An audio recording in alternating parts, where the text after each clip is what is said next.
All right, welcome back. It's your boy Fanon, and in this video, still amped up, still waiting for this big fight coming on July 29th between Terence Crawford and Errol Spence. And in a recent interview, Errol Spence Jr. answered some questions about what many people consider to be the biggest strength of Terence Crawford and exactly how he expects to deal with it and how serious he thinks it is in this. Let's talk about that in this video.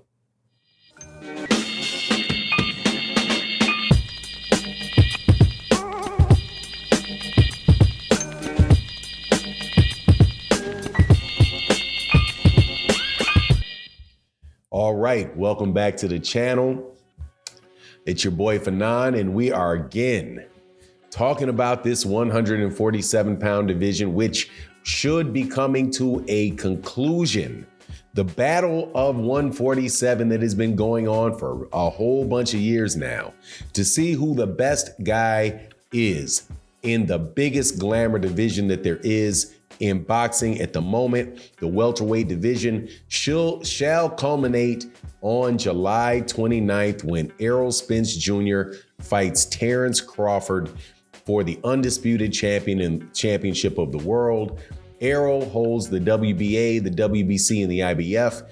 Terence Crawford, who is a perennial pound-for-pound type of guy, was a champion at 135, unified champion at 100, and undisputed champion at 140 pounds, and now holds the WBO welterweight championship at 147 pounds. Those guys will be facing off, and it has got to be the most highly anticipated fight since Manny Pacquiao versus Floyd Mayweather Jr. took place back, I do believe, in the year of 2015. Now, there's something special about both of these fighters. And so in the interviews that are taking place, reasonably, they are being asked about those specific strengths and weaknesses. And Errol Spence was asked, and as was Derrick James, about one of the things that is mentioned most often about Terence Crawford. And it is his ability to fight in an orthodox stance and fight in a southpaw stance. Now, before I get into the details of it though, let me welcome you back to the channel. If you are new to the channel, please, if you like the video, if you like the content, consider subscribing to the channel and hitting the bell icon, that little button above it, and selecting all so that you can get all of the different different content that we put out. The channel is definitely over the last few weeks and probably for the next week or so going to be pretty heavy on this subject of Errol Spence and Terence Crawford and talking about pretty much whatever comes up with that because it's just dominating the sport right now. But we talk about a lot of other different really good conversations on the channel. However, if you don't like the video, hit the thumbs down. If you are a long-time subscriber and supporter and you like it, hit the thumbs up. And thank you so much for your continued support. And again, thank you to Matty Yole, Mr. Pragmatic, and guys like that who sponsor videos like this, and the super thanks really does go a long way to helping channels that you enjoy continue to do the content that you want to talk about. But before we get into that, I just want to tell you real fast about today's sponsor, the Boxing Showtime app.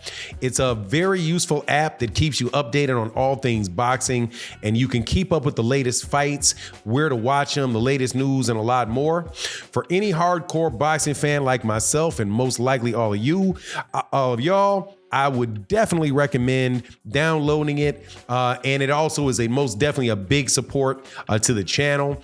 It's available for both Apple and Android, and you can find the link in the description below. Thanks for considering downloading Boxing Showtime's app. But let's get back into the subject matter of the video. Terence Crawford is famed for being able to do something that many boxers do not do, and it is always been described in a positive way and as an attribute that he has that causes a lot of other people problems. In fact, oftentimes you hear people say, the problem with Errol Spence Jr. when he's preparing for Terence Crawford is that he's got to prepare for two Terence Crawfords. You're getting two different fighters in one. One is an orthodox fighter. The other one is a southpaw fighter. So what is Errol going to do when he don't even know what hand is going to be in front when the guy is fighting? Now, for Errol Spence Jr.'s part, he was asked about it. And he says, look, I'm not really concerned about that. And pretty much what he needs to do is he just needs to stay very, very focused in the fight. And he needs to understand which hand is in front. And if you understand which hand is in front, you're knowing what you know what's going on. Now, Derrick James, for his part, has said, and he said it on multiple occasions, that that stuff works at a certain level against certain people, but it doesn't really work after you get to, up to a certain level of boxing and you're fighting the really, really top guys. So people that hear that could clearly say, well, Terence Crawford has fought the top guys and he was able to win in that manner. Now, my thing is that I don't really think that Terence Crawford really switches very much. Terence Crawford does switch. He still come out in an orthodox stance. He definitely will. However, the vast majority of the fights that he fights, when he's, as you say, downloading data and doing all that, he's doing from a southpaw stance. And the reason that I believe that he's doing that is because, first of all, his absolute best punch is his right hand. It's without a doubt, he's strong with his right hand. So when he switches in an orthodox stance, into the southpaw stance, he does two things. One is he puts his strong hand closer to you, right? And which allows him to hurt you with those little check hooks that he throws when people lunge in, or allow you to lunge in to have his uppercut that much closer to you.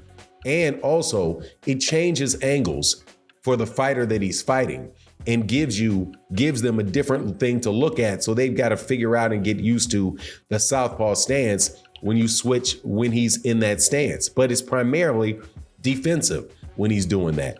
If he gets somebody hurt, then he may switch back up to orthodox and start throwing shots from the orthodox stance when he is, trying to finish the guy off, which he's in the fights that he's had, he's been very successful at doing.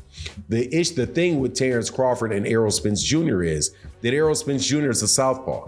So switching to standing in a southpaw stance is not going to allow him to come over the top of Errol Spence Jr.'s jab with a hook, right? That's going to be on the other side of it. And he'd be fighting a natural southpaw. And natural southpaws from those angles are probably a little bit more well-rounded in fighting from those angles. But all in all, Errol was saying, hey man, look, and Derrick James said, look, if we know you're going to do it, what's the surprise in it? Right. And that's kind of what I suspect, for the fight. I don't really think that it's going to make a big difference. And again, Terence Crawford is not doing it like necessarily like he's not doing it as ridiculously as somebody like Jesus Martinez, what's his name? Julio Cesar Martinez, the guy down there at 115 pounds. He's not doing it as ridiculously as he is, like every other step switching, where he can get caught right in the middle of the switch, and often does get caught right in the middle of the switch. But he's also not doing it like Jaron Ennis either, where Jaron Ennis is staying there for periods of time, but you may see him fight a full minute and a half, a full minute of southpaw or a whole round of southpaw. Then you'll see him fight a whole round of orthodox, and then another round you may see him fight a minute and 30 seconds as an orthodox and a minute and 30 seconds as a southpaw, or any type of combination that you do it. And he may switch in the middle of him hurting you, right? And can be offensive from both sides. So, it's just going to be really interesting to see if that plays any role. I just think that I think pressure busts pipe though. And Terence, if he's switching at the wrong time, can definitely get caught in the middle of switching at the wrong time. I think the biggest thing for Terence is going to be whether or not his foot speed is going to be able to, keep that range, whether he's going to be able to be at range well enough, and whether he's going to be able to catch Errol trying to come in. Anyway, that's my take on the matter. You let me know what you think in the comment section. And with that, I'm out. Peace.